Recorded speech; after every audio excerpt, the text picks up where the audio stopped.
Thank you for being here and thank you for listening. I'm a little bit nervous. This is my first time in front of such a large crowd, but I'm sure that the message that I have for you will get to you as it's needed. I want to get right to the truth because I have a lot that I have to say, but I have to let you know a little bit about myself at first so you can kind of understand where I was at when the message was given to me in life. I'm 35 years old. I'm a mother of four, blessed with 4 beautiful daughters. Let's see, I work in all phases of construction, from the roof to the floor, no ACs, no pools. I could be considered to be a hard worker. I've lived in South Florida for the last 4 to 5 years with my 2 eldest daughters, and I think that I've been on my spiritual path maybe a few more years than that, kind of self-guided, if you will. To get to through the negative part of my story real fast, up until June of 2010, I'm sorry, I'm a crybaby, so cry with me if you will. I've had my gallbladder removed. I've been diagnosed with a rare blood disorder. I've had my spleen removed, and I've had a heart attack. So not exactly, you know, this gleaming picture of health, but that's okay because I kept going. On June 3rd of 2010, excuse me, I had a stroke. And this is where it gets really hard for me. I spent the next 2.5 weeks in the hospital, thank you. And all the tests and all the scans and the doctors and the blood work said, organically, she's fine. But friends, let me tell you, I was not. I couldn't walk for myself. I couldn't eat for myself. I couldn't shower myself. Nevertheless, worked to care for my children, my ladies who needed me. So, honestly, I was not well. Maybe organically, but spiritually, emotionally, I was not fine. My mother came immediately to be by my side, and I am so very thankful for everything that she did for me and for my ladies, which was an immense amount, believe me when I tell you this. We all know that the spirit of mom is a beautiful blessing. Let's see, we decided that it would be best for me to come to Orlando and live with her until I got my feet back underneath me. And so I did, and so it was. So just to kind of get you to where I was at in life, I was really having problems with my beliefs and my faith, and with there was just a lot of issues, emotionally, physically, and spiritually.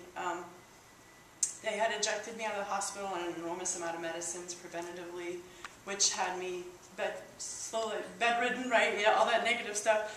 But, so as time goes on, I eventually started to come off of the medicines. In October, I think the 3rd week of October, I met my friend, Alan McGuire, who is a new member today, yay.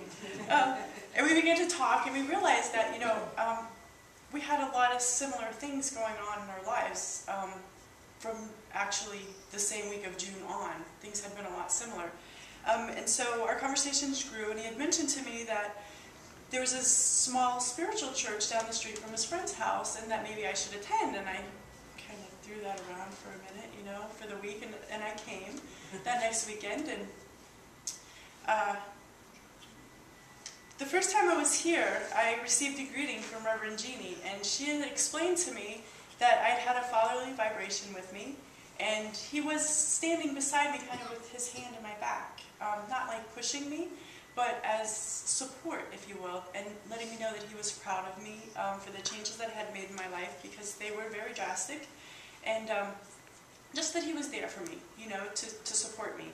And I truly thought that this was one of the most amazing experiences that I had ever had in life, to be able to feel my father there, you know, and I truly felt his vibration.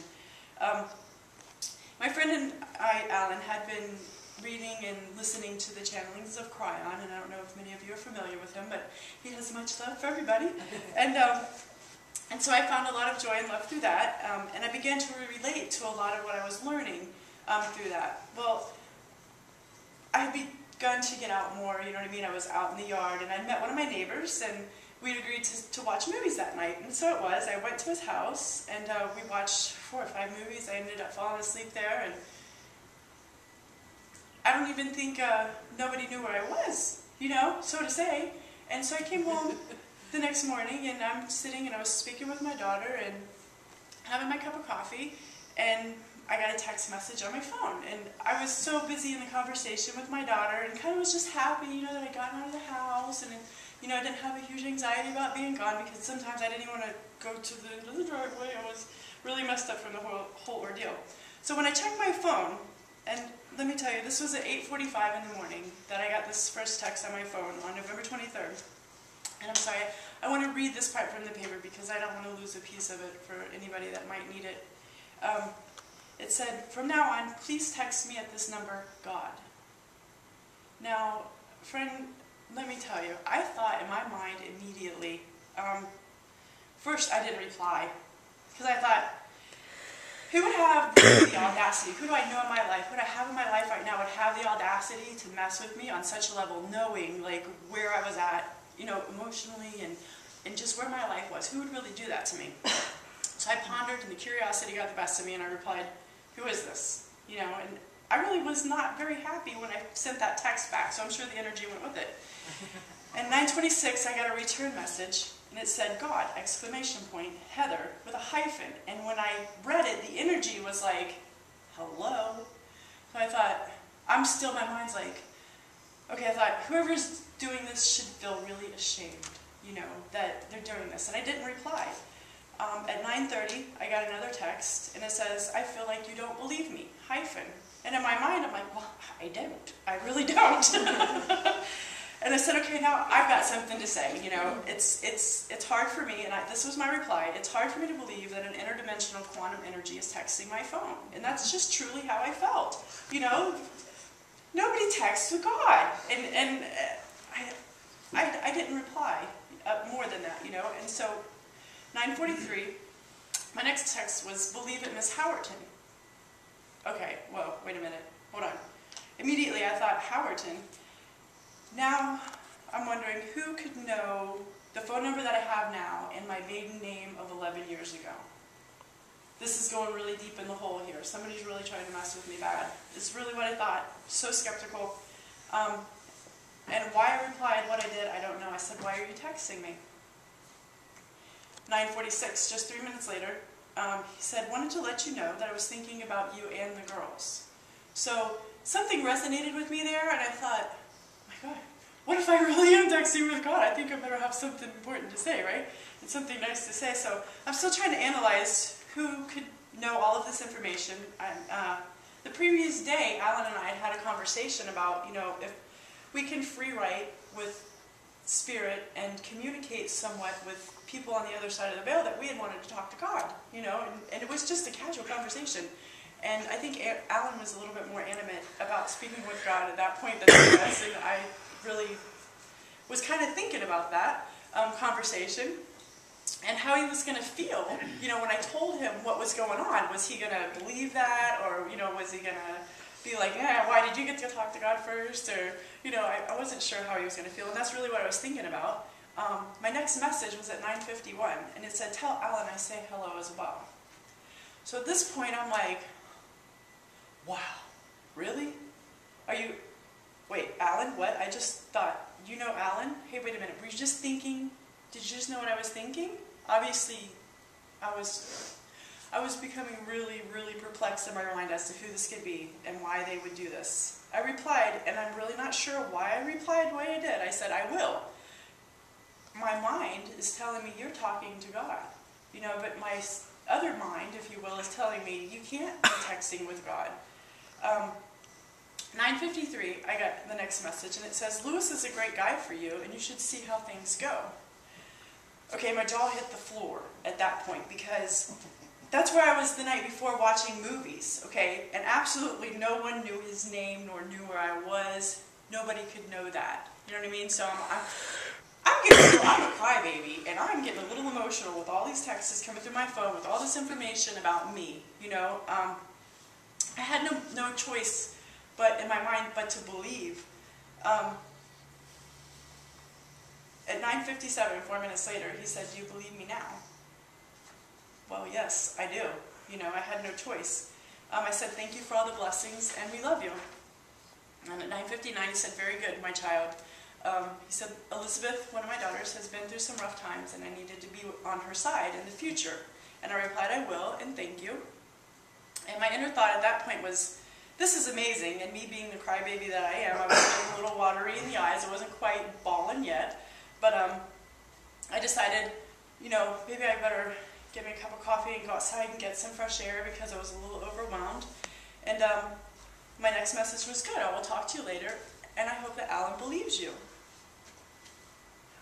Who is messing with me is truly where I was going back and forth with this at. And after this message of Alan believing me, I was so overwhelmed with the feeling of love and inner peace that I was teared so much that I could barely see. And I decided to go outside, and as I was headed out the door, the tears hit my cheeks. And as soon as they did, I got a text, another text. It said, "Don't cry, this is a beautiful thing." Okay, now I'm bawling like a baby. I'm outside, I'm crying, I'm not sad and I'm not upset. There was so much peace and so much love, and I have never experienced that in my body before, or in an emotion, that I was just overwhelmed. Let's see. Cry baby.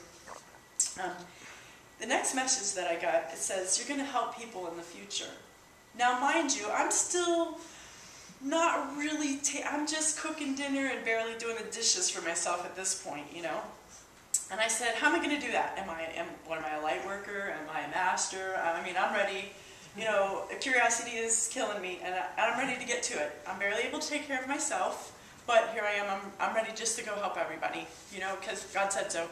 So I'm ready to jump on the wagon and do that." So at 10:22, he replied, "You just will, and it will come, and you shall know."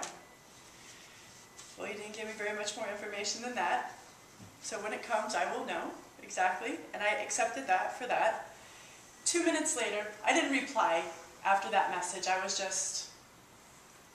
trying to collect myself. I was outside, taking in the sun, trying to breathe. I really was. I was just really overwhelmed.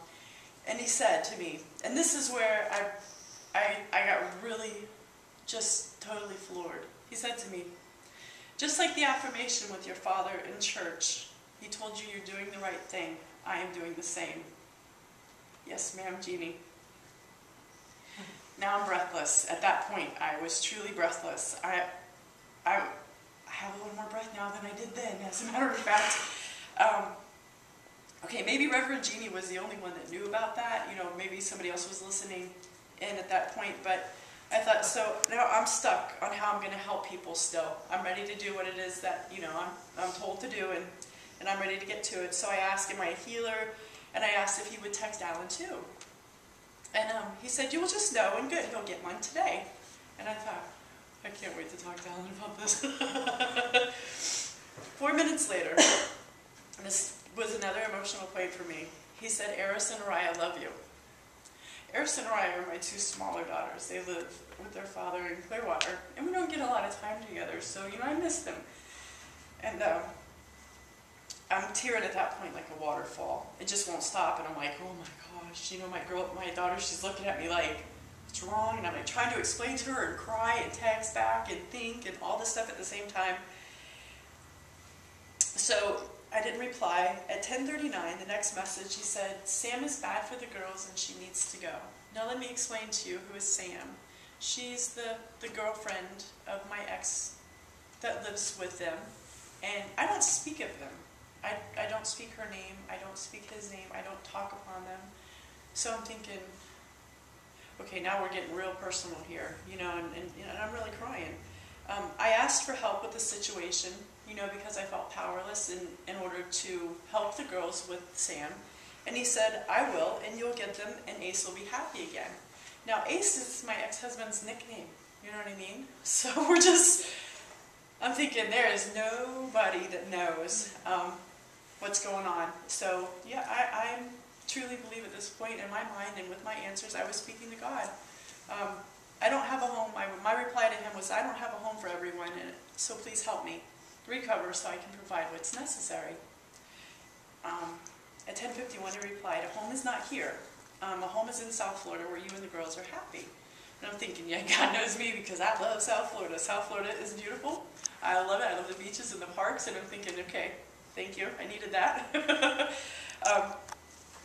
So I thought, of all these things, these just emotions were just everywhere. So I didn't reply. And at 11:02, the next message was, share this with the world. I thought, okay, how am I supposed to do this? You know, how am I supposed to tell the world or make the world believe that I texted with God? You know, okay, I'm going to try. So for the next few weeks, and any person that I spoke to, my mom, my daughters, my doctor, the receptionist at my doctor, do you believe in God? Can I tell you a story? You know, everybody that my path crossed, you know, I told the story to. The next text at 11:06 said, take the job offer that you will receive.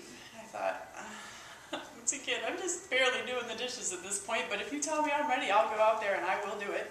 You know, we're outside and I was talking to my daughter about what was going on, and she receives a text from the same number, and it tells her and instructs her to be careful with me, be careful with your mother, because she's just been through dark times.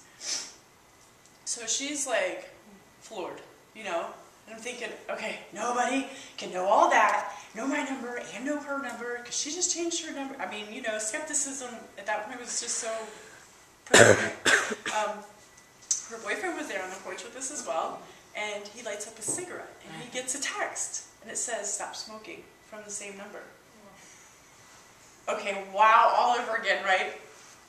Well, that was the end of the text messages, so to say. And after I calmed down, I'll just have you know that I did call back the number that the text came from, and it was a disconnected number, and that was the same day. Amazing as that be. So there's so many more details in this story that I could give you, and I wouldn't say that they're boring, but I think that I've shared the important parts with you. And so let me close with this. The immense amount of love and peace that was given to me, that I felt in the messages when I received them, I hope that someone, anyone, and even if it's just one person in this room today, accepts that and receives that and acknowledges that. And I will leave you with that as my message from Spirit. Thank you.